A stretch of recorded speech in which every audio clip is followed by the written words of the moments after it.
This week we're going to start systematics and taxonomy. And where else do we start when we're discussing taxonomy except for Carl Linnaeus?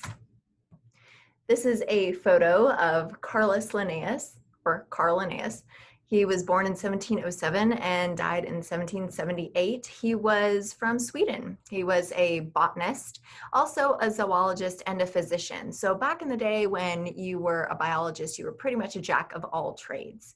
We consider Carl Linnaeus the father of modern taxonomy because of his foundational publication called Systema Naturae, which is what laid the groundwork for all future endeavors in taxonomy. This is a photo of the book here, and as we'll talk about, there were some paradigm shifting ideas published in this book that laid the groundwork that we still use today, in fact. However, there are some issues that modern technology is finding with the system of Linnaean taxonomy. This is Linnaean taxonomy in a nutshell. It is a hierarchical classification, meaning that there are different ranks. So at the top, the most inclusive rank is the domain, followed by kingdom, then phylum, class, order, family, genus, and species.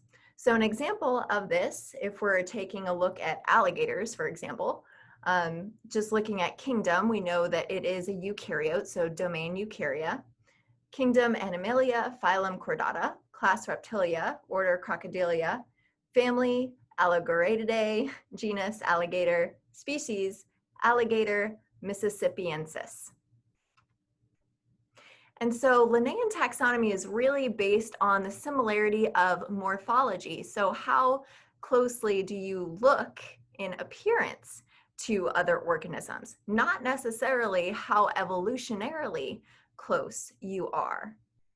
Systematics takes this to the next step when we're talking about applying taxonomy to enhance our understanding of evolution. So there are two sides of this coin. Taxonomy ranks and provides names based on similarities in appearance, whereas systematics takes the next step and takes a look at the evolutionary underpinnings of those morphological traits.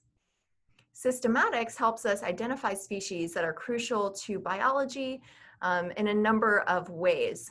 So applying a systematic approach to different organisms helps us control agricultural pests and diseases. It also helps us identify endangered species and conservation efforts and manage our wildlife populations. It also helps us choose plants and animals for research. Examples include model organisms that might not be exactly the type of organism that you want to study straight away, but in fact, something that's evolutionarily closely related.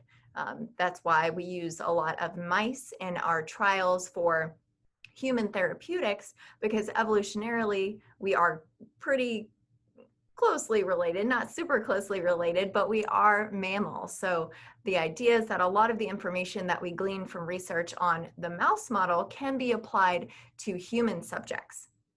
But really, this begs the question, what do these ranks really mean? So first, let's discuss the idea of the species. This is considered the basic natural unit of biological classification, and there are many, many definitions of species. There's the morphological species concept, the biological species concept, but largely the accepted definition is here. A group of organisms that freely interbreed under natural conditions and produce viable offspring. This is expressed as a binomial or two-name system in italics. But let's go back to this accepted definition. Let's read it one more time. A group of organisms that freely interbreed under natural conditions and produce viable offspring. That's a very loaded definition. So as you can imagine, there are several problems with this definition. First of all, natural. Okay, what are natural conditions? Is this changing population to population? Also, interbreeding, that is a requirement. You have to interbreed and produce viable offspring, meaning that offspring also has to be able to breed and reproduce. What about bacteria? Bacteria do not sexually reproduce. They do not interbreed. And in fact, the idea of a microbial species is so wrought with ire in microbiology communities because one of the standards for defining a new microbiological species is you have to grow it in pure culture, which by definition is not possible for those microorganisms that are viable but not culturable. Examples include those growing in the deep subsurface biosphere of marine sediments, for example. We do have different commissions that make up rules for what they will and will not deem a species. The microbiologists have their own, but when we're talking about macroorganisms or large organisms, we can turn to the International Commission of Zoological Nomenclature, or the ICZN. They have their own definition that they follow for defining species, and they consider that species encompass all nomial taxa at the ranks of species and subspecies as well. There is some debate about whether there is any validity to the idea of a subspecies, so the rank underneath species. So if you thought that we were confused about species, we also have the idea of subspecies as well. And here's just an example we can take a look at with the Sumatran tiger. This is an extant organism that we have around today. It was critically endangered, but I think their numbers have recently risen due to massive conservation efforts. But there was a recognized subspecies of the Sumatran tiger called the Bali tiger. Now, this subspecies went extinct about 50 years ago, and that's an image here of the Bali tiger. Now, this was considered a great loss in biological diversity because, after all, we lost an entire subspecies of an organism. However, recent molecular analysis of tissues that were stored and specimens that are in museums, a reanalysis showed that the Bali tiger actually wasn't a true subspecies of the Sumatran tiger. In fact, it was just a population of Sumatran tigers. So in fact, what we thought was an extinction event was not actually the case because we still have the Sumatran tiger around. So we can go above to the next highest rank of genus here. This is a more inclusive grouping of organisms. And this is the first component of the species binomial. This name should always be unique. It should be capitalized when written and italicized when written. An example here is the genus of Canis. As you can see on the right, we have multiple examples of organisms that fall within the genus of Canis. They all look very different because they are different species, but they all fall within the genus of Canis. We can turn to the ICZN and ask them what their definition of a genus is, and they consider the genus group, which is below the family and above the species, encompasses all nomial taxa at the rank of genus and subgenus. So here we have another example of the genus. This is genus Equus. As you can see, Equus encompasses everything from the horses to the zebra to the donkey.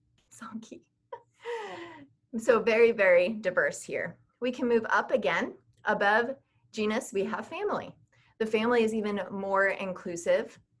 What's interesting is this is the last rank that is governed by commissions like the ICZN. Above this, they don't really have their hands in the pot. This is an example of the Chilidae family here. When we write out family names, it's capitalized, but it's not italicized. So don't get confused between how to write species, genus, and family names. For animals, the family always ends in idea, okay? So this is the suffix that we always affix to family names for animals. But for plants, algae, fungi, as well as microorganisms, when we're talking about a family, it always ends in ACA. Here's the Asteraceae, which is a type of flower.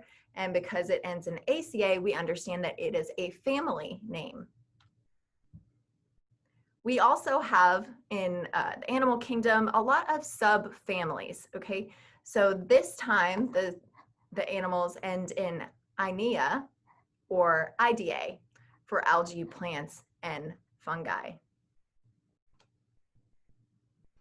The ICZN definition is the family group encompasses all nomial taxa at the ranks of superfamily, family, subfamily, tribe, subtribe, and any other rank below superfamily and above genus that may be desired. So there's a lot of hierarchical classification that goes on for describing animal species. A lot of the times when we try to fit a new discovered animal into the existing taxonomy, there's not really a place for it. So that's when taxonomists will create or designate tribes, subtribes, or subfamilies, etc. When we're talking about ranks above family, we have to remember that the ICZN does not make judgment calls about actual taxonomy, just the rules about their names, and there's no governing body for orders or higher ranks. What's interesting and true for most science, I think, is that taxonomists vote with their feet on which names are used or abandoned.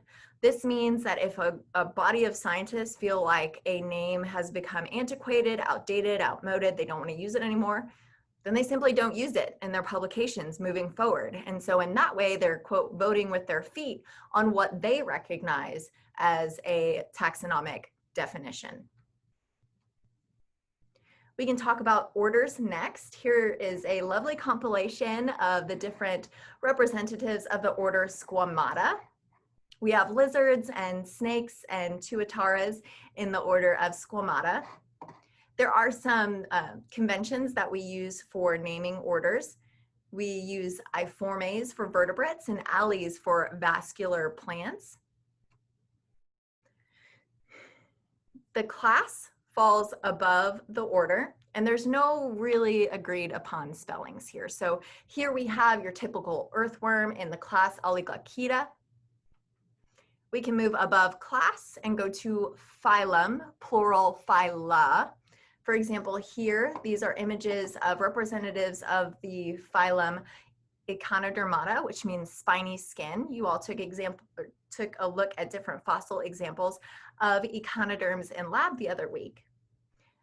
So at the phylum level, this is a pretty broad classification, but they all tend to have similar body plans. So if you take a look at the echinoderms, it might not be readily apparent for most of these specimens here, but most of them have pentaradial symmetry, meaning they have 5 points. And it's because of the 5 points that we can easily recognize these as members of the Echinodermata. Next, we can talk about the kingdom level.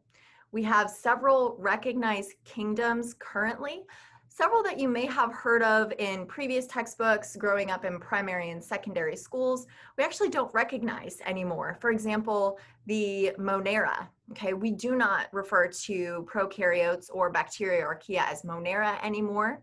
Instead, we have the different domains that we'll talk about in the next slide of bacteria and archaea.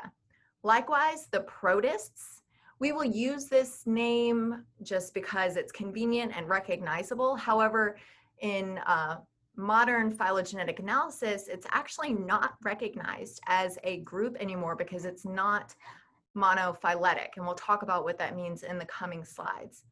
But you can always count on the animal kingdom, the plant kingdom, and the kingdom of fungi to be withstanding.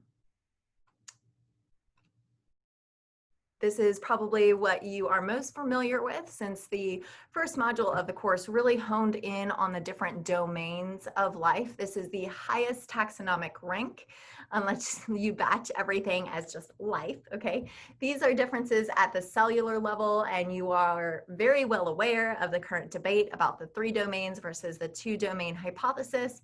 But by and large, the 3 domains hypothesis is still widely recognized in the literature and amongst scientific circles, and that includes the bacteria, the archaea, and the eukaryotes, or the eukarya. So now that we've gone through all of the taxonomic ranks, you might think that some of these are pretty arbitrary sounding, right? And you're actually not alone. Many modern systemicists have major problems with the ranked classification system. And that's because of the understanding of evolutionary relationships that modern genetic analysis have shed light on. So with the advent of phylogenetic techniques that we've already talked about, and we'll talk about a little bit more in this lecture, there's been a big push to make taxonomic names reflect evolutionary relationships instead of those morphological relationships that you see in the different shapes and forms that these organisms take. It's rapidly becoming apparent that many of the standard classifications that we use don't reflect their phylogeny. That's specifically most apparent when we're talking about the protists. So in order to pick apart those ideas, we need to talk about some vocabulary first. The first term that we need to know is monophyletic. And a monophyletic group is an ancestor and all of its descendants. By contrast, we can talk about paraphyletic groups. Paraphyletic groups are an ancestor and some, but not all, of its descendants. And then finally, we have what we call polyphyletic groupings. These are groupings that are not at all bounded by common ancestry. In other words, they're a mistake when we take a look at the ancestral tree. Next, let's take a look at different cladograms and how these different groupings are represented on cladograms. We have here on the left an example of a monophyletic group represented in the color blue. Here we have B, which is the ancestor. And we can consider this grouping monophyletic because this grouping includes the ancestor and all of its descendants, going from the D branch over here, as well as the E branching. We can take a look at a paraphyletic group, which remember is an ancestor and some, but not all of its descendants. So here in this yellow grouping, we have A as the ancestor. We do have this entire lineage captured in the paraphyletic grouping. We also have B and all of the descendants of B in the paraphyletic grouping. But notice how we have excluded D, G, and H because the paraphyletic group contains some, but not all of the descendants of A. Next, finally, is the polyphyletic group. This is a group that's not at all bounded by common ancestry. So we can take a look at an example in green here with D being the ancestor that we should refer to. It contains the descendant H, but notice how this grouping also contains J, which is not at all a direct descendant of the ancestor D. A strong example of a paraphyletic group are the protists.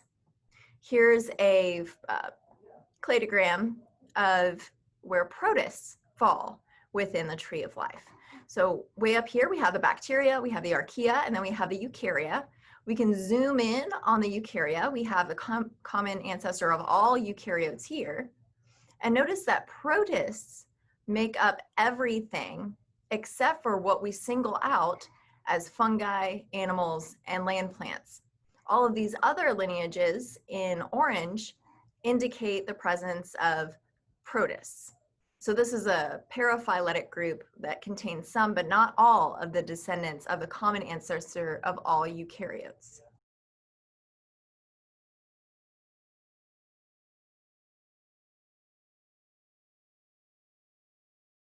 So what should we do with all of this craziness associated with taxonomy? There are two schools of thought. First, we should try to fix the Linnaean taxonomy by making named groups monophyletic, so going back and revising the groups that we already have defined names for. Or we can abandon completely the idea of Linnaean taxonomy and the hierarchical ranking system and erect a brand new classification scheme that is based entirely on phylogeny and common ancestry. There are some that are trying to work within the bounds of Linnaean taxonomy, and that's because this idea, this systematic idea of the hierarchical classification scheme has been used for centuries now, and therefore it's so ingrained in the field that overturning it might confuse everyone. Of course, when you start calling things by other names, when you try to refer back to that organism in the literature, if it was called something else, you're not going to have any success in finding research on it. The limited number of general Linnaean ranks are actually not too adequate to describe the complexity in the tree of life. As we're discovering more and more species, we are having to adopt new ranks to address this issue, which turns into something that looks a little bit like this, where we start to have magna orders, super orders, grand orders, mere orders, your regular old order. And then below the regular order, you have suborders, infraorders, and parvorders. Okay, so as you can imagine, all of this gets pretty darn confusing. In addition to this, we also have throughout the years with new advanced techniques and approaches, we've abandoned some names with success. So for example, the Pachydermata, this is not a recognized grouping anymore, but in a colloquial sense, just, talking with your friends about pachyderms, you might associate that term with what you think of as elephants, rhinoceroses, tapirs, and hippos. So just because scientifically the term pachydermata is no longer used, it doesn't mean that we can't use it in a colloquial sense, just informally.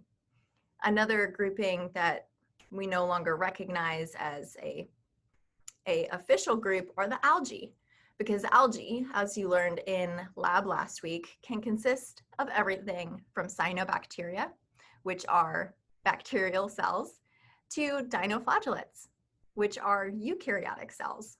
So the term algae is a very, very broad term. Another example is the term tetrapod. Okay, tetrapods are descendants of fish, but ironically enough, they exclude the Pisces order. Okay, and here's an example of the most notable tetrapod throughout historical geology, the fossil of Tiktaalik. The issue of paraphyly can be particularly difficult to avoid when we're naming genre. And the example here is the naming of the genus Australopithecus, which is a type of hominid, to the exclusion of Homo. So we didn't want to put this particular fossil in the genus Homo within the hominids. So instead, we created a new genus called Australopithecus. So that begs the question, why do we keep using this ranking system? So as I mentioned previously, we have a few hundred years of prior literature that's using this scheme. So if we were to abandon it entirely, then all of that large body of literature would essentially be lost to us because our search terms would be completely incorrect. Many journals, including the ICZN, still require it. So voting with your feet on the ground as taxonomist or a systemicist to change the name of something may not be acceptable by some journals. And some avenues of research simply aren't concerned with paraphyly. It might come up in the journal article that the scientist is writing, recognizing, hey, this is what we're describing as a paraphyletic group, so what? Should we abandon the ranks? There are several arguments that are quite sound for abandoning the ranking system. Number one, it's pretty arbitrary, and a strong example of the arbitrary nature of the ranking system is what we do when we find new hominid fossils. These fossils are extremely rare. When we find one, it teaches us more and more about the early development and rise of early hominids and turning into evolving into modern humans. So within the past few decades, each new human fossil found dating between 3.5 and 7 million years old have been described as having morphological traits that justify placing them in the family Hominidae.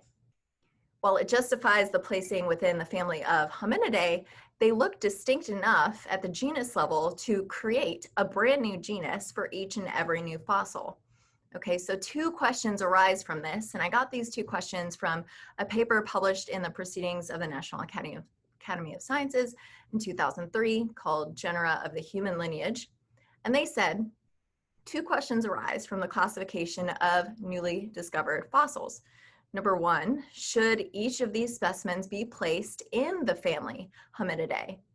And number two, are these specimens sufficiently distinct to justify the creation of several new genera? Next, these rankings really have no intrinsic meaning, and that's because when we look at the tree of life, there's so much mixing of genes, there's so much horizontal gene transfer occurring that really our tree of life, our idea of a tree of life is more like a bush of life or a garden of life in this way. Next, there's no equivalency across taxa. And what I mean by this is if we take a look at the order Coleoptera, which contains all of Earth's beetles, we know that the order Coleoptera is one of the most abundant and diverse on the surface of Earth, with many representatives just here on this slide showing you the great breadth of morphological diversity. So the order Coleoptera is very large and very diverse, known by a great number of representatives. We can go to other orders in the fossil record, for example, like Trachyocrinida, which is known by only one specimen. There's only one member of this order. So therefore, there's really no equivalency at the different levels, specifically these two slides focusing on the rank of order. Another consideration is that our ranking system should reflect phylogeny, but it's actually based on morphology, so how things look in comparison to one another and not how they are related to one another. An example here is the canines and the felines on the right and the left, respectively. So on the left, we have Felidae, which comprises all of our lovely furry felines, from our domestic house cat here sleeping in the grass to its much larger companions. And then on the right, the Canidae, our dogs, our wolves, and our hyenas. So these two groups look a whole lot like each other within their partitions here on the left and the right, respectively. But when we start looking at morphology, things get a little hairy depending upon what type of characteristic or character we want to focus on. Here we have on the left and right. On the left, these are things that have wings and can fly. Okay, so we have a bird, dragonfly, and even pterosaurs that are extinct, of course. And on the right, we have things that don't have wings and can't fly, okay? And dinosaurs without wings, and then our crocodiles. But what if we wanted to focus on a different trait? Okay, this separation did a pretty good job, but we can start asking different questions. How many limbs do these organisms have? On the left, we have things that have 4 limbs, and on the right, we have things that have 6 limbs. And notice some of the things that were on the right before are now on the left, and vice versa. So it really depends on what characters you are focusing in on. We can look at morphology even within different classes. Both the reptilia and the aves are considered reptiles, but we define them as separate classes because of historical reasons, basically. We didn't really appreciate the full evolutionary history of birds until several decades ago.